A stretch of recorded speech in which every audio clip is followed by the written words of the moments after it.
우리 모두들 치과병원에 근무하고 있는 송영국이라고 합니다. 이 추운 날씨에도 이 열정에 정말 제가 이 자리에 선 것을 무한한 영광으로 생각합니다. 그 이유는 젊은 대학생들도 사실 강의를 해보면 지금 정도 연강을 하면 한 반쯤은 다 이렇게 주무시거나, 근데 너무 뜨거운 열정에 감사드리고 제 나름대로 100세 시대를 맞이해서 저희가 정말 자연치아를 유지하는 팁이 어렵지 않거든요. 그래서 그 세 가지 방법을 좀 소개해 드리고, 요새 이제 아까 질문하신 포사맥스 계열도 그렇고 많은 분들이 임플란트에 대해서 과연 어떤 진실을 알고 있을 건가, 그래서 제가 짧은 30분의 시간 동안이지만 최대한 여러분들이 반 의사 정도의 실력이 될 수 있도록 한번 강의를 해보겠습니다. 감사합니다. 우리가 이제 자연치아를 오래 유지하기 위해서는 사실은 칫솔질만 잘해도 되거든요. 여러분들께서 사실은 칫솔질을 할 때 제일 궁금한 게 치약을 과연 얼마큼 쓸 거냐. 근데 맨 저쪽 사진을 보시게 되면 실제적으로 콩알 크기라고 치과의사들은 추천하거든요. 근데 어떤 분들 계시냐면 저 정도 가지고 닦다 보면 이게 뭔가 잘 안 닦이는 것 같으니까 듬뿍 쓰시기도 하는데, 사실은 추천하는 거는 콩알 크기, 완두콩 크기라고 보시면 되고, 이 칫솔모의 형태는 지금 보시는 것처럼 본인들의, 여기 계시는 어르신들의 어금니 2개나 2개 반을 감쌀 수 있는 모의 길이를 추천드리고요. 요 세 번째 사진은 나름대로 제 얼굴을 한번 표현을 한 건데, 사실은 이 대목이 뭐가 중요하냐면, 여러분들께서 아마 칫솔질을 몇 번 하십니까 하면은 어떤 분은 한 번이나 2번밖에 안 하셔도 그냥 한 3번 하신다고 이렇게 들기도 하시는데, 사실은 중요한 게 뭐냐면은 건성건성 하시면은 10번을 해도 한 번 한 것만 하지 못하거든요.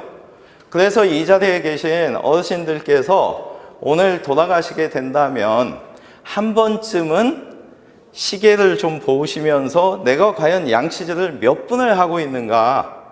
근데 저 자신도 사실 깜짝 놀라는 게, 가끔 이렇게 많이 했다고 생각되지만 1분 30초를 넘지 않는 경우가 상당히 있거든요. 그래서 하루 한 번밖에 양치질을 안 하시더라도 구석구석 꼼꼼히 했을 때 자연치아 수명은 길어지거든요. 그래서 오늘 이후에, 그리고 가끔 전동 칫솔 쓰시는 분들 계시는데 쓰지 말라는 게 아니고요. 전동 칫솔을 쓰되 이걸 그냥 가만히 대고 계시면 안 되고, 잇몸하고 경계되는 부위까지 전동 칫솔도 정확하게 닦아주되, 문제는 잇몸 쪽에 전동 칫솔이 닿을 때는 파워를 조금 낮춰주셔서 상처가 나지 않도록 하는 게 중요합니다. 그리고 두 번째로는 악습관에 대해서 나와 있는데, 여기 지금 보시게 되면 한번 다 같이 치아를 한번 꽉 물어보세요. 꽉 물면 이 끝 부위가 굉장히 단단해지는 걸 느끼시거든요. 자, 이제 퀴즈를 하나 내겠습니다. 요거 맞히시면 나가실 때 치약 세트를 하나씩 드리겠습니다. 입술을 가만히 다물어 보세요. 가장 편안한 상태. 내가 입술을 살며시 다물었을 때 내 치아가 닿는 분이 계시고 입술 안쪽에 치아가 뜨신 분이 계시거든요. 죄송하지만 닿으신 분 손 한번 들어주시겠어요? 네, 감사합니다. 안 닿으신 분 한번 손 한번 들어주시겠어요? 예, 국장님 그 손 드신 분들만 선물 주세요. 네, 감사합니다. 왜 이거를 말씀드리냐면, 죄송하지만 오늘부터는 만약에 이를 꽉 무는 습관이 있는 분들은 고치셔야 되거든요. 그 이유가 뭐냐? 입술만 가볍게 붙이셨을 때 입술 안쪽의 치아는 약간 떠 있어야 됩니다. 근데 지금 화면에 보시는 것처럼 스트레스가 과도하다가 보면 어쩔 수 없이 이를 꽉 무는 습관이 계속 생겨요. 운동하시다가도 내가 뭔가 힘을 주려고 하면 꽉 물거든요.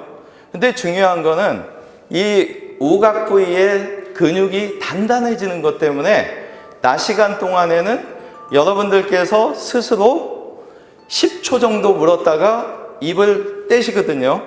근데 중요한 사실은 정말 피곤하신 날 저녁에 사정없이 물고 주무시는 겁니다. 그래서 아침에 이가 아파서 치과에 오셨는데 웬만한 원장님들이 봐서 치아 상태 괜찮아요 하는데, 어떤 날은 주무시고 났는데 전혀 안 아프고 어떤 날은 식사하는데도 못 씹을 정도로 아프신 분은 오늘 이후에 이 악물기에 대해서 한 번쯤 생각을 하셔야 돼요.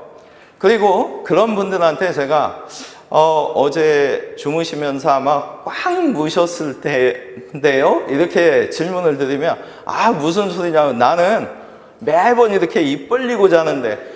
주무실 때 물론 처음에는 다 입을 벌리고 주무시죠. 근데 중요한 거는 꿈속에서 나쁜 꿈을 꾸거나 뭔가 쫓기는 꿈을 꿀 때는 어쩔 수 없이 꽉 무시거든요. 근데 중요한 게 꿈이 끝나는 시간이 5분이면 5분간 무시는 거고, 안 좋은 꿈이 15분이면 정말 치명적인 겁니다. 그래서 가끔은 어떤 분이 계시냐면 아침에 일어나서 나 그냥 양치질만 하는데 이가 깨졌어요. 아닙니다.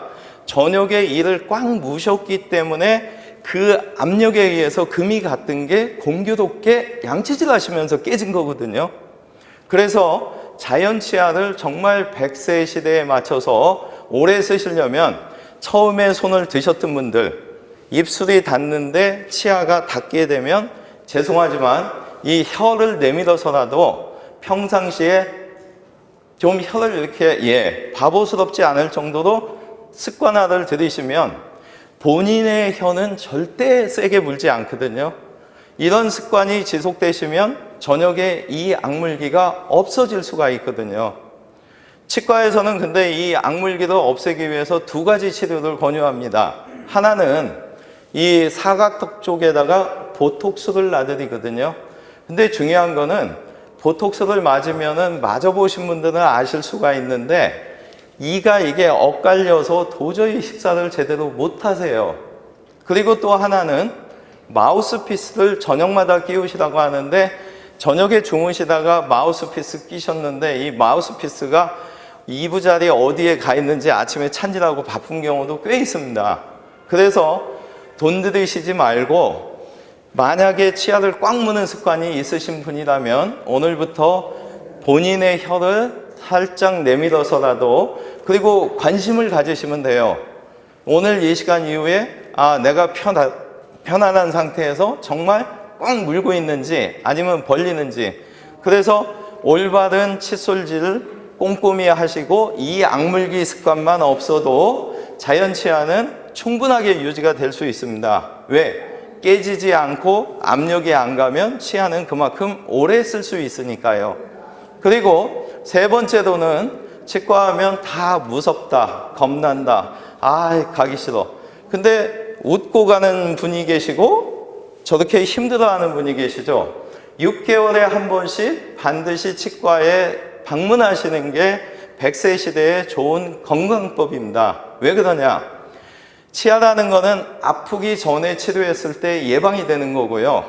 이 자리에 계신 분들이 이미 아프기 시작하면 죄송하지만 운이 좋았을 때 신경치료해서 일을 씌우는 거고요.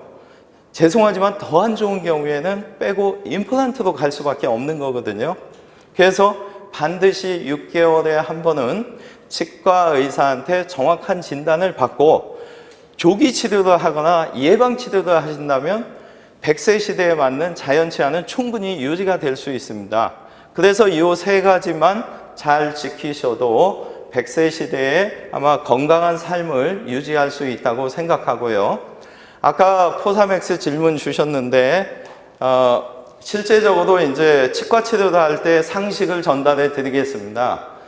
고혈압이나 심근경색이나 협심증 같은 경우에는 치과에 방문하실 때 꼭 확인하셔야 되는 게 피 흐름을 좋게 하는 혈전 용해제를 드시는가 확인 부탁드리고요. 만약에 아스피린 정도면은 괜찮을 수가 있는데 아스피린보다 좀 더 강한 경우에는 스케일링을 제대로 하셨을 때도 지혈이 안 돼서 고생하실 수가 있거든요. 그래서 일단 그렇게 이해를 하시고, 당뇨의 경우에 있어서는 3분 중에서 2분은 괜찮으신데 한 분의 경우에 있어서는 상처가 거의 보이지도 않는데 한 2주 가까이 아파하시는 어떤 특징이 있는 병으로 치과 의사들은 알고 있거든요. 그래서 당뇨가 혹시 수치 조절이 안 되시는 분이 계신다면 치과 치료하실 때 한 2주 정도까지는 상처만 깨끗한 상태라면 시간이 지나야 낫는다, 이렇게 보시면 되고요. 5번째 있는 골다공증의 경우, 아까 질문 주신 포사맥스, 정확히 말씀드리면 비스포스포네이트, 길죠? 근데 골다공증 약 중에서 치과 의사들이 1000명에 한두 명이라고 할 수도 있고 100명에 한 분이라고 할 수 있는데, 가장 중요한 거는 치아를 뽑았을 때도 턱뼈가 썩는 경우가 있거든요. 이유가 뭐냐면은 이 턱뼈 자체는 몸에서 똑같이 본인의 몸이지만 이 목을 중심으로 위에 구조물 하고 밑에 뼈하고는 골질이 좀 틀립니다. 그래서 이 턱뼈에서는 임플란트 수술을 할 때 비스포스포네이트 계열의 골다공증 약을 드신 분들 중에 운이 없게도 1000명에 1명에 해당이 되시든 100명에 한 분이 되시든 그분은 일단 턱뼈가 썩기 시작하면 꼭 임플란트를 안 하고 치아를 뽑았어도 턱뼈는 문제가 생길 수가 있거든요. 그리고 여기에 훌륭하신 의사 선생님들 앞에서 제가 생리기전을 말씀드리기는 그런데, 치과 의사들이 보는 관점에서는 비스포스포네이트 계열의 약을 드시면 뼈는 녹지 않고 이게 계속해서 성장만 되다 보니까 적당히 컴팩트하게 커줘야 뼈가 강도가 있는데, 강도가 없는 데다가 심었다가 그런 문제가 온다고 보고, 치과 의사 입장에서 제일 중요시하는 거는 피의 흐름을 굉장히 중요시하거든요.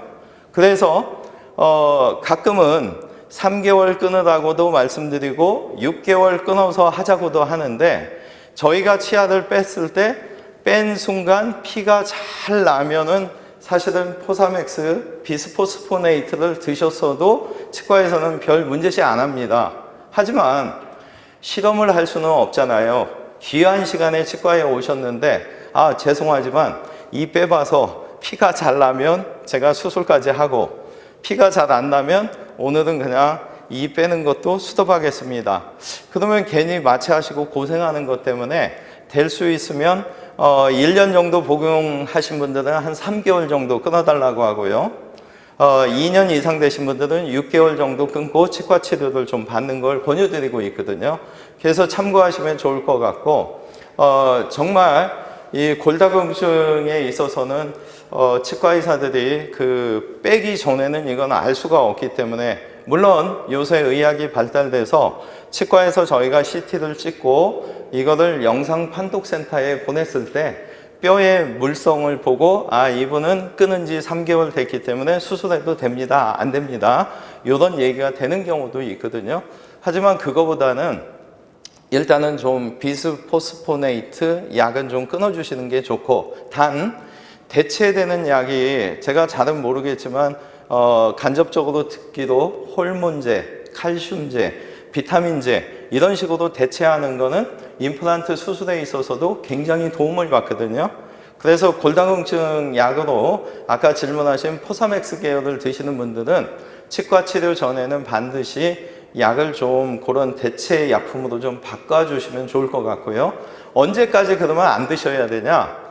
임플란트가 만들어지고 나서 실제적으로 기능을 시작해서 1년에서 1년 반이 지났을 때 안에서 뼈가 정확하게 장착된다고 저희는 보고 있거든요.